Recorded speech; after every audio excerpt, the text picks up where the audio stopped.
Cable news కి స్వాగతం. వాసవి వృద్ధుల ఆశ్రమంలోని వృద్ధులకు వైజ్మెన్ క్లబ్ ఆధ్వర్యంలో ఉచిత వైద్య శిబిరం నిర్వహించారు. సర్కార్ తోటలోని వాసవి వృద్ధుల ఆశ్రమంలోని వృద్ధులకు వైజ్మెన్ క్లబ్ ఆధ్వర్యంలో ఉచిత నేత్ర వైద్య శిబిరాన్ని నిర్వహించారు. క్లబ్ అధ్యక్షులు సయ్యద్ ఫీర్ మాట్లాడుతూ నేత్రాల పట్ల ప్రతి ఒక్కరూ అవగాహన కలిగి ఉండాలని, వయసు పెరిగే కొద్దీ చూపు మందగించడం జరుగుతుందని, త్వరితగతిన కంటి వైద్యుల వద్దకు వెళ్లి పరీక్షలు చేసుకోవాలన్నారు. సరైన సమయంలో స్పందించకపోతే చూపును సైతం కోల్పోవాల్సి వస్తుందన్నారు. వృద్ధులకు కంటి పరీక్షలు చేసిన అనంతరం క్లబ్ సభ్యులు వృద్ధులకు పండ్లు పంపిణీ చేశారు. ఈ కార్యక్రమంలో ఉడుతు శ్రీనివాసరావు, రాము, అలీం, బాషా, సయ్యద్, బాజీ, గణేష్, విజయలక్ష్మి తదితరులు పాల్గొన్నారు. ఈ రోజు వైజ్మెన్ క్లబ్ ఆధ్వర్యంలో సంక్రాంతి పర్వదినాన్ని పురస్కరించుకొని స్థానిక సర్కారు తోటలోని వాసవి వృద్ధాశ్రమంలో ఉచిత నేత్ర అవగాహన సదస్సును నిర్వహించడం జరిగినది. వృద్ధులను ఆదరించండి, ఆశీస్సులు పొందండి. సర్వేంద్రియానం నయనం ప్రధానం. వృద్ధుల నేత్రాలను పన్నీరు పోసి శుభ్రపరచి నేత్ర సమస్యలు నివారణపై అవగాహన కల్పించారు. కంటి చూపు లేనిదే కలియుగం లేదు. కొన్నంత బంగారం ఉన్నా కంటి చూపు లేనిదే వ్యర్థం. ప్రపంచాన్ని చూడలేరు. వృద్ధులు అనారోగ్య సమస్యలతో బాధపడుతూ ఉంటారు. వారిని ప్రేమతో పలకరించాలి, ఆదరించాలి, సమయస్ఫూర్తిగా ఆదుకోవాలి. వయసు భారమై ప్రేమకు దూరం కాకుండా వృద్ధులను కుటుంబ సభ్యులు ఆదరించాలి. వైజ్మెన్ క్లబ్ సభ్యులు వ్యక్తిగతంగాను వృత్తిపరంగాను సామాజిక సేవలు అందిస్తూ జీవన సాఫల్యం పొందడమే వైజ్మెన్ క్లబ్ సభ్యుల పరమ లక్ష్యం. వృద్ధులను ఆదరించండి, ఆశీస్సులు పొందండి. కృతివెను మండలంలో నూతనంగా నిర్మించిన మినీ గోశాల షెడ్లను పెడన ఎమ్మెల్యే కాగిత కృష్ణప్రసాద్ ప్రారంభించారు.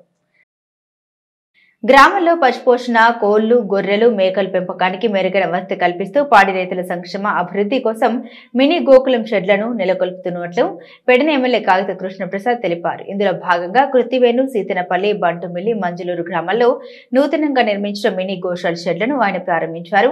ఈ సందర్భంగా కాగిత కృష్ణప్రసాద్ మాట్లాడారు. గత వైసీపీ పరిపాలనలో గోకులం షెడ్లను పూర్తిగా విస్మరించిందని, ప్రస్తుతం టీడీపీ ప్రభుత్వం అధికారంలో రావడంతో వాటికి పూర్వ వైభవం తెస్తుందని, అందులో భాగంగా కృతివెన్ను మండలంలో 60 షెడ్లకు గాను 1,65,00,000, బంటుమిల్లి మండలంలో 80 షెడ్లకు గాను 1,67,00,000 చొప్పున మొత్తం నియోజకవర్గంలో 275 షెడ్లకు గాను 6,23,00,000తో మినీ గోశాల షెడ్లు నిర్మించి నిర్మాణం పూర్తయిన వాటిని ప్రారంభించడం జరిగిందన్నారు. గ్రామీణ ఉపాధి హామీ రాష్ట్ర ప్రభుత్వాల ద్వారా పశు పెంపకం రైతులకు 90% కోళ్లు, గొర్రెలు, మేకలు పెంపకం చేపట్టే రైతులకు 70% రాయితీ కల్పిస్తే ఈ మినీ గోశాల షెడ్లు నిర్మించడం జరిగిందన్నారు. ఈ కార్యక్రమంలో టీడీపీ నాయకులు తదితరులు పాల్గొన్నారు. ఈరోజు రాష్ట్ర వ్యాప్తంగా ఏవైతే మరి మినీ గోకులాలు మరి మన గవర్నమెంట్ ఇవ్వడం జరిగిందో వాటన్నిటినీ కూడా ఈరోజు మరి ప్రారంభోత్సవ కార్యక్రమం పెట్టడం జరిగింది. అందులో భాగంగా మన పెడన నియోజకవర్గంలో ఈ రోజున మరి కృత్తివెన్ను మండలంలో ఉన్నట్టు సీతనపల్లి గ్రామంలో ఈరోజు మరి గోకులం షెడ్ని ఓపెన్ చేయడం జరిగింది. మరి అభివృద్ధి లక్ష్యంగా పనిచేసేటువంటి ప్రభుత్వం ఎన్డీఏ ప్రభుత్వం అని చెప్పి దీనికే నిదర్శనం. వచ్చినటువంటి 6 నెలల లోపే మరి మినీ గోకులాలు రాష్ట్ర వ్యాప్తంగా ఉన్నటువంటి రైతులందరికీ కూడా అందించి వారందరినీ కూడా 90% సబ్సిడీతోటి కట్టించుకోవడం జరుగుతూ ఉంది.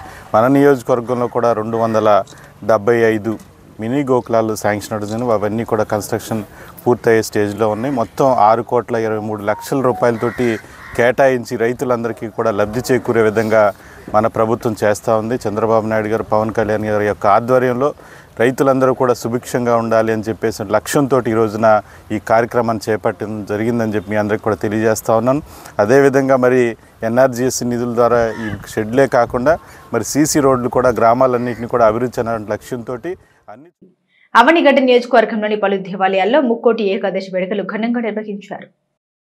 అవనిగడ్డ, కోడూరు, నాగేలంక మండలాలు పలు దేవాలయాలు ముక్కోటి ఏకాదశి సందర్భంగా భక్తులతో కిటకిటలాడిన పలు వైష్ణవ ఆలయాలు గోవింద నామస్మరణతో మారుమోగుతున్న దేవాలయాలు. తెల్లవారుజాము నుండే వైకుంఠ దర్శనానికి క్యూ కట్టిన భక్తులు కొన్ని దేవాలయాల్లో గత 24 గంటల నుండి శ్రీరామ జయరామ, జయ జయరామ అంటూ ఈ రోజు 9 గంటల వరకు శ్రీరామ కీర్తన, గోవింద గోవింద అంటూ మారుమోగాయి.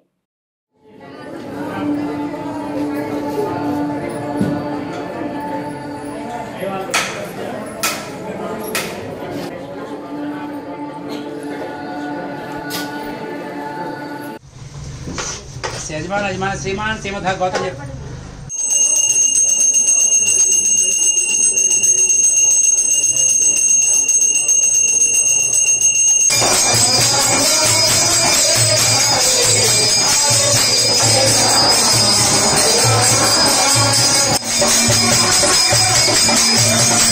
స్వామివారికి 50 రూపాయలు సమర్పించినారు. వారి కుటుంబానికి కళ్యాణ వెంకటేశ్వర బాలాజీ గారు స్వామివారికి 110 రూపాయలు సమర్పించినారు.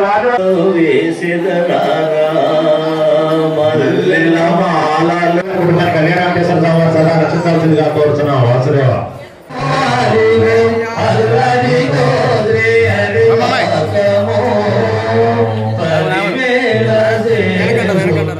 ముక్కోటి ఏకాదశి పర్వదినాన్ని పురస్కరించుకుని పట్టణంలోని పలు వైష్ణవ ఆలయాలకు భక్తులతో కిటకిటలాడాయి.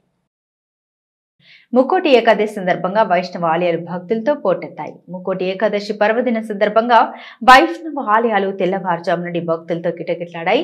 ముక్కోటి పురస్కరించుకుని ఏర్పాటు చేసే ఉత్తర ద్వార దర్శనం ప్రవేశించేందుకు భక్తులు బారులు తీరారు. భద్రాద్రి శ్రీరాముల వారి ఆలయం, బచ్చుపేట శ్రీ వెంకటేశ్వర స్వామి ఆలయం తదితర దేవాలయాలు ముక్కోటి సందర్భంగా సర్వాంగ సుందరంగా ముస్తాబయ్యాయి. ఆయా ఆలయాలు ఉత్తర ద్వార దర్శనానికి నిర్వాహకులు ప్రత్యేక ఏర్పాట్లను చేశారు. భక్తుల రద్దీ అధికంగా ఉండడంతో ఎటువంటి అవాంఛనీయ సంఘటన జరగకుండా పోలీసులు విస్తృతంగా బందోబస్తుని ఏర్పాటు చేశారు. శ్రీ వెంకటాచలాధీశం శ్రియాధ్యాసిత వక్షసం శ్రితచేతన మందారం శ్రీనివాసమహం భజే. విశేషమైనటువంటి పరమ పవిత్రమైనటువంటి వైకుంఠ ఏకాదశి, ముక్కోటి ఏకాదశి పర్వదినం ఈ రోజున అత్యంత వైభవంగా స్థానిక మచిలీపట్టణం బచ్చుపేట వెంకటేశ్వర స్వామి వారి యొక్క దేవస్థానంలో ఉత్తర ద్వార దర్శనం 5 గంటలకు జరిగింది.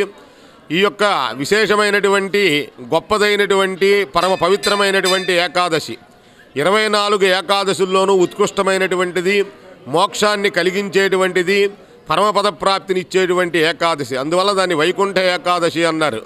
వైకుంఠ ద్వారం ఆసీనం కగస్థం వెంకటనాయకం యః పశ్యాదో భక్తితః పరమపదం అవాప్నోతి అంటారు. ఉత్తరముఖంగా ఉన్నటువంటి వెంకటేశ్వర స్వామి వారిని ఈ యొక్క వైకుంఠ ఏకాదశి రోజున ధనుర్మాసం సందర్భంగా పెడన్లో వైష్ణవ ఆలయాలు భక్తులతో కిటకిటలాడుతున్నాయి. ధనుర్మాసం పురస్కరించుకుని పెడన పట్టణంలోని శ్రీ రుక్మిణి సత్యభామ సమేత శ్రీ వేణుగోపాల స్వామి దేవస్థానంలో ఉత్తర ద్వార దర్శనం కార్యక్రమంలో పెద్ద ఎత్తున భక్తులు పాల్గొన్నారు. ముక్కోటి ఏకాదశి సందర్భంగా ఉదయం భక్తులు శ్రీ రుక్మిణి సత్యభామ సమేత శ్రీ వేణుగోపాల స్వామిని ఉత్తర ద్వారం ద్వారా భక్తులు దర్శనం చేసుకున్నారు. భక్తులు పెద్ద ఎత్తున పాల్గొని స్వామివారిని దర్శించుకుని తీర్థ ప్రసాదాలు స్వీకరించారు. పెడన పట్టణ అభివృద్ధికి ప్రజలందరూ సహకరించాలని ఆర్జేడీ నాగ నరసింహారావు కోరారు. పెడన పురపాలక సంఘ అభివృద్ధికి ప్రజలందరూ సహకరించాలని ఆర్జేడీ నాగ నరసింహారావు తెలిపారు. పట్టణంలోని పురపాలక సంఘ కార్యాలయం నందు జిల్లా పరిధిలో ఉన్న మున్సిపాలిటీల కమిషనర్లు, అధికారులతో ఆయన సమీక్ష సమావేశం నిర్వహించారు. ఈ సందర్భంగా తొలుత విలేకరుల సమావేశం నిర్వహించిన ఆయన మున్సిపాలిటీ కట్టాల్సిన బకాయిలు ప్రజలందరూ వెంటనే చెల్లించాలని, అలాగే చెత్తను కూడా ఎక్కడ పడితే అక్కడ వేయకుండా పురపాలక సంఘానికి సహకరించాలని ఆయన పేర్కొన్నారు. ముఖ్యంగా ఏదన్నా ఫండ్స్ బట్టే ఏదన్నా మనం చేయగలుగుతాం. గవర్నమెంట్ యాక్టివిటీ చేయాలన్నా, మెయింటైన్ చేయాలన్నా ఫండింగ్ అంతా చాలా ఇంపార్టెంట్. పబ్లిక్ నా రిక్వెస్ట్ ఏంటంటే మీరు కట్టాల్సినటువంటి పన్నులన్నీ కట్టండి, మీ ఊరి అభివృద్ధికి మీరు పాటుపడండి. అదేవిధంగా డోర్ డోర్ కలెక్షన్ ఏదైతే శానిటేషన్ ఉంటుందో శానిటేషన్లో మున్సిపాలిటీలో 50% ఎఫర్ట్ ఉంటే మిగతా 50% సపోర్ట్ పబ్లిక్ నుంచి రావాలి. అదర్వైజ్ మున్సిపాలిటీలు కూడా ఏం చేయలేం. ఇప్పుడు దాకా క్లీన్ చేస్తే అక్కడ తీసుకొచ్చి చెత్త పరిస్థితి మున్సిపాలిటీ ఏం చేస్తుంది. సో కాబట్టి పబ్లిక్ కూడా దీని విషయంలో శానిటేషన్ విషయంలోనే అదేవిధంగా ట్యాక్స్ కలెక్షన్ విషయంలో కూడా సహకరించేస్తుంది. మాచవరం శ్రీ సువర్చుల సమేత ప్రసన్నాంజనేయ స్వామి ఆలయంలో సుందరాకాండ పారాయణం ఘనంగా కొనసాగుతుంది. మాచవరం శ్రీ ఆంజనేయ స్వామివారి దేవస్థానం నందు నిర్వహిస్తున్న శ్రీ సుందరాకాండ మహాయజ్ఞంలో భాగంగా 10వ రోజు ముక్కోటి ఏకాదశిని పురస్కరించుకుని ఇటికాల చంద్రశేఖర శాస్త్రి పాతక సూక్తం నిర్వహించి ఆంజనేయ స్వామికి లక్ష తులసి ఆర్చన నిర్వహించారు. అనంతరం 108 మంది సుహాసనలచే సామూహిక కుంకుమార్చన నిర్వహించారు. ఈ మహాయజ్ఞంలో భాగంగా సువర్చల సమేత ఆంజనేయ స్వామి కళ్యాణం నిర్వహించి చివరి రోజు అయిన శనివారం శ్రీ రామ సామ్రాజ్య పట్టాభిషేకం మహాపూర్ణాహుతి నిర్వహిస్తున్నట్లు పోతుకూచి ఆంజనేయ కుమార్ తెలిపారు. ఈ వేడుకల్లో భక్తులు పెద్ద సంఖ్యలో పాల్గొనాలని వారు విజ్ఞప్తి చేశారు. ఈ వేడుకలకు కాశీభట్ల గోపీష్ కృష్ణ శర్మ అవధాని, కాశీభట్ల శ్రీనివాస, శివ సుబ్రహ్మణ్యం శర్మ, రవికుమార్లు సహాయ సహకారాలు అందించారు. శ్రీ సువర్చల సమేత ప్రసన్నాంజనేయ స్వామివారి దేవస్థానంలో జనవరి 1 నుంచి ప్రారంభమైన శ్రీమద్ రామాయణ అంతర్గత సుందరాకాండ మహాయజ్ఞం ఈరోజు 10వ రోజుకు చేరుకున్నది. ఈరోజు విశేషంగా ముక్కోటి ఏకాదశి సందర్భంగా ఉదయం 6 గంటల నుంచి రేపు ఉదయం 6 గంటల వరకు అంటే అహోరాత్ర విష్ణు సహస్రనామ పారాయణ మరి తెనాలి గుంటూరు నుంచి విచ్చేసినటువంటి వేదోత్తముల చేత విష్ణు సహస్రనామ పారాయణ నిర్వహించడం జరుగుతుంది. అలాగే ఉదయం ప్రాతస్సూక్తంతో ప్రారంభమైన కార్యక్రమం స్వామివారికి 1,00,000 తులసి నామార్చనతో పూజాది కార్యక్రమాలు నిర్వహించి సుందరకాండ మహాయజ్ఞంలోని సుందరకాండలోని అన్ని స్వర్గాలు ఈరోజు పూర్తి చేసి హోమాది కార్యక్రమాలు నిర్వహించి అందరికీ ఆరోగ్యాన్ని కామ్యాన్ని తీర్చేటటువంటి మహాపాశుపత సుందరకాండ మహోత్సవ యాగంలో భాగంగా ఈ యొక్క సుందరకాండ ఎప్పుడు చేయాలి అనేటువంటిది ఈ 1వ తారీఖున చేయాలి, 11వ రోజున పూర్ణాహుతి చేయాలి అనేటువంటిది 5 నెలల క్రితం ఈ దేవాలయంలో కూర్చుండగా స్వామివారు చెప్పారు. స్వామివారి కనుజ్ఞతో అది ఎప్పుడు వస్తుందని ఎదురు చూసాం. 1వ తారీఖు రావటం, స్వామివారి యొక్క యాగానికి కావలసినటువంటి సంభారాలన్నీ కూడా తెచ్చుకుని స్వామివారి యొక్క యాగాన్ని ప్రారంభం చేయడం అప్పుడే 10 రోజులు అయిపోయింది అన్నట్టుగా ఉన్నది. మాకు అత్యద్భుతంగా ఎంతోమంది భక్తులు స్వామివారిని అడిగినట్టుగా తీర్చేటువంటి ఆంజనేయ స్వామివారు సకల కార్యసిద్ధిని కలిగిస్తూ అందరికీ కూడా ఆయురారోగ్య ఐశ్వర్యాలని కలుగజేస్తూ ఉన్నారు. ఈ రోజున సుందరకాండ మహాయజ్ఞం కార్యక్రమాన్ని పూర్తి చేసుకున్నాము. మరికొద్ది నిమిషాలలో ముక్కోటి ఏకాదశి సందర్భంగా సామూహిక సత్యనారాయణ స్వామివారి యొక్క వ్రతాలు, అలానే సాయంత్రం ప్రసన్నాంజనేయ స్వామివారి యొక్క కళ్యాణం జరుగుతాయి. నాగలంకలో భూముల రీసర్వేపై అవగాహన ర్యాలీ నిర్వహించారు. ఈ నెల 20వ తేదీ నుండి నాగలంక పంచాయతీలో ఉన్న భూములకు రీసర్వే నిర్వహిస్తున్నట్లు తహసీల్దార్ ఎం హరనాథ్ తెలిపారు. రీసర్వేకు సహకరించాలని కోరుతూ నాగలంక సెంటర్లో సర్వేయర్లు, వీఆర్ఓలు, డిటి మహమ్మద్ రఫీతో కలిసి తహసీల్దార్ అవగాహన ర్యాలీ నిర్వహించారు. మండలంలో నాగలంక పంచాయతీ రీసర్వేకు పైలట్ ప్రాజెక్టుగా ఎంపికైందన్నారు. సర్వే చేసిన భూములకు హద్దులు నిర్ణయించడంతో పాటు రైతులకు పట్టాదారులు కొత్తవి ఇస్తామని ఆయన తెలిపారు. ఈ సర్వేలో చాలా ముఖ్యంగా ఉపయోగపడతాయి కాబట్టి మీ భూములు సర్వే చేసే విధానం మన నాగాలంక తహసీల్దార్ వారు గ్రామ విలేజ్ సర్వేలకి ఒక 5 టీములుగా తయారు చేసి వాళ్ళకి ఒక ప్రొసీడింగ్స్గా తయారు చేశారు. ఆ 5 టీములు కూడా గ్రామంలో ఉన్నది ఏ వెళ్ళేది, ఏ బ్లాక్లో వెళ్ళేది కూడా మీకు తెలియజేస్తారు. ఆ తెలియజేసినప్పుడు మీ పట్టాభూములకు సంబంధించిన వివరాలు, పట్టాభూములకు సంబంధించిన దస్తావేజులు, దానికి సంబంధించిన హక్కు పత్రాలు అవి తీసుకొచ్చి గ్రామ సర్వేర్లు ఒక రోవర్ పరికరంతో ఇది సర్వే చేయటం జరుగుద్ది.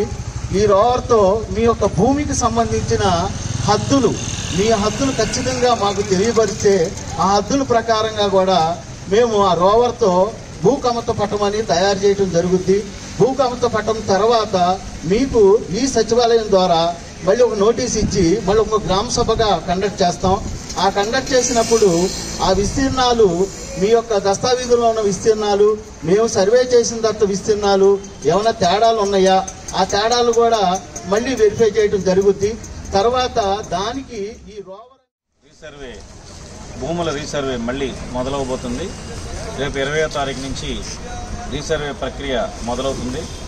ప్రతి మండలంలో ఒక గ్రామంలో రీసర్వే చేయాలనే భాగంగా నాగాలంక మండలంలో నాగాలంక ముఖ్య పట్టణాన్ని, గ్రామాన్ని ఎంపిక చేసుకుని రేపు 20వ తారీఖు నుండి రీసర్వే మొదలవబోతుంది.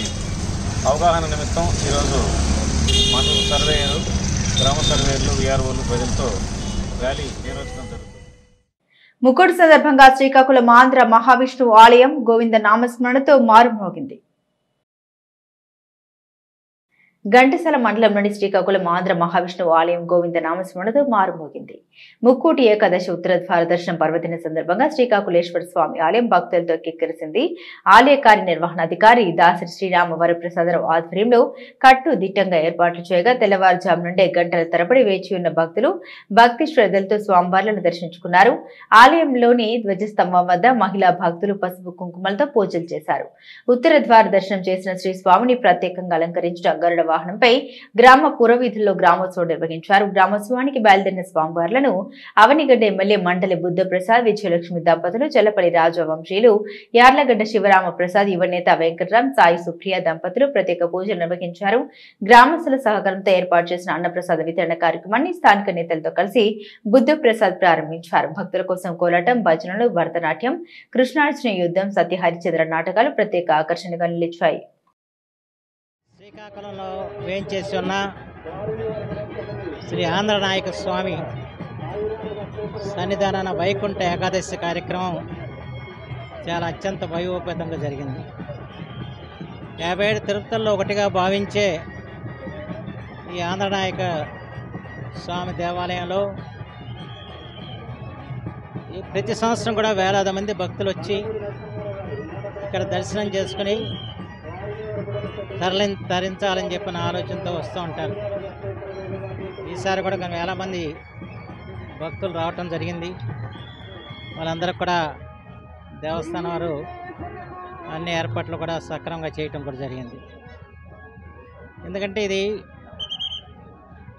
తొలి ఆంధ్ర రాజధానిగా ప్రసిద్ధి పొందిన దేవాలయం. ఇది శ్రీకృష్ణదేవరాయలు స్వయంగా ఈ దేవాలయ సందర్శనకు రావటం, ఆయన ఇక్కడ కలలో ఆంధ్రనాయక స్వామి సాక్షాత్కరించి దేశ భాషలను తెలుగు లెస్స అని చెప్పి చాటి చెప్పి తెలుగులో కావ్యం రాయమని కోరటం, దాని మీద వారి ఆముక్తిమాలద రచనకి శ్రీకారం చుట్టిన మహాపుణ్యక్షేత్రం ఈ శ్రీకాకుళం దేవస్థానం.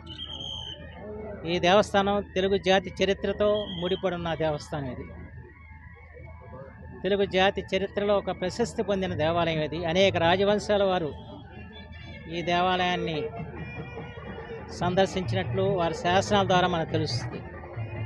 అంచేత ఆంధ్రనాట ప్రసిద్ధి చెందిన ఈ దేవాలయంలో ఈ రోజున ఈ ముక్కోటి ఏకాదశి వేడుకల్లో పాల్గొనడం ఒక అదృష్టంగా నేను భావిస్తున్నాను. శ్రీకాకుళం గ్రామంలో ఎంచేసి ఉన్న ఆంధ్ర మహావిష్ణువు శ్రీకాకుళేశ్వర స్వామి వారి ముక్కోటి ఉత్సవం ఈరోజు జరుగుతుంది. ఈరోజు ఉదయం నుంచి కూడా 4:30 నుంచి భక్తులు వస్తున్నారు. 4:30కి సుప్రభాత సేవ జరిగింది. అందులో దీనికి వంశ ఫౌండర్స్ అయినటువంటి చల్లపల్లి రాజవంశీయులు పాల్గొన్నారు. ఆ తదనంతరం దర్శనం భక్తులు కంటిన్యూస్గా చేసుకుంటున్నారు. 10 గంటలకి ఉత్తరం వైపు నుంచి స్వామివారు భక్తులకి ఉత్తర ద్వార దర్శనం ఇచ్చారు. ఆ తర్వాత అక్కడ ఎప్పటిలాగానే సాంప్రదాయాన్ని అనుసరించి ఆస్థాన పూజా కార్యక్రమం నిర్వహించడం జరిగింది. ఆస్థాన పూజా కార్యక్రమంలో చల్లపల్లి రాజవంశీయులు శివరాం ప్రసాద్ వారి కుటుంబం పాల్గొన్నారు. తదనంతరం ఉత్తర ప్రహరీ నుంచి స్వామివారిని బయటికి తీసుకెళ్ళి రథంపై ఊరేగింపు సన్నద్ధాలు చేసి కొబ్బరికాయ కొట్టి ఫౌండర్సు చల్లపల్లి రాజవంశీయులు, అదేవిధంగా గౌరవ అవనిగడ్డ శాసనసభ్యులు శ్రీ మండల బుద్ధప్రసాద్ గారు తదితర ప్రముఖులు కొబ్బరికాయ కొట్టి ఉత్సవాన్ని రథాన్ని ముందుకు నడిపారు. ఆ విధంగా ఈరోజు ఈ పూజా కార్యక్రమాలు నిర్వహించబడ్డాయి. ప్రస్తుతం ఇంకా భక్తులు క్యూ లైన్లో తిరుగుతున్నారు. వారికి కావాల్సినటువంటి అన్ని ఏర్పాట్లు చేయడం జరిగింది. క్యూ లైన్ పకడ్బందీగా బ్రహ్మ కోరుకున్నాడు, భూమి మీద నీ నిజ రూపాన్ని చూడాలని నాకు సంకల్పం ఉందయ్యా, నా కోరిక నెరవేర్చుంటే కలియుగ ప్రారంభంలో స్వామి కృష్ణా నదీ గర్భంలో స్వయంభూగా దశావతారాలతో శంకుచక్రాల వ్యత్యాసంగా శ్రీదేవి భూదేవి సహితంగా మెడలో 108 సాలగ్రామాలతో స్వయంభూగా వెలిశారు. మనకు మొట్టమొదటి తొలిరాజులు శాతవాహనులు పరిపాలించినప్పుడు ఆంధ్రులకు మొట్టమొదటి తొలి రాజధాని ఈ శ్రీకాకుళం. వాళ్ళు ఏం చేశారంటే శ్రీకాకుళ ఆంధ్ర మహావిష్ణువు అని నామకరణం చేసింది శాతవాహనులు. ఎప్పటికప్పుడు వరదలు వచ్చి కొట్టుకుపోతుంటే చోళులు తెచ్చి ఇక్కడ ఉద్ధరించారు. 1005లో గాలిగోపురం కట్టారు అనంతదండ భూపాలుడని. తరువాత శ్రీనాథుడున్నాడు, ఆయన వల్లభాభ్యుదయం క్రీడాభిరామాయణం 2 పుస్తకాలు రాశారు. ఇక్కడ జరిగే తిరునాళ్ళ గురించి ఆయన వర్ణించాడు. తర్వాత 1518 ఫిబ్రవరి 11వ తారీఖు కృష్ణదేవరాయలు విజయనగరం చేయించుకుని కొండపల్లి విజయవాడ వచ్చిన తర్వాత ఈ అష్టదిగ్గజాలందరూ కలిసి అయ్యా దగ్గరలో శ్రీకాకుళాంధ్ర మహావిష్ణువు ఉన్నారు, వారిని కూడా దర్శించుకుంటే బాగుంటుంది అని చెబితే అప్పుడు మంది మార్బలంతో కృష్ణ నది దాటి ఇక్కడికి వచ్చి ఆ 16 స్తంభాల మండపం మీద నిద్రిస్తే. సిటీ కేబుల్ న్యూస్ సమాప్తం.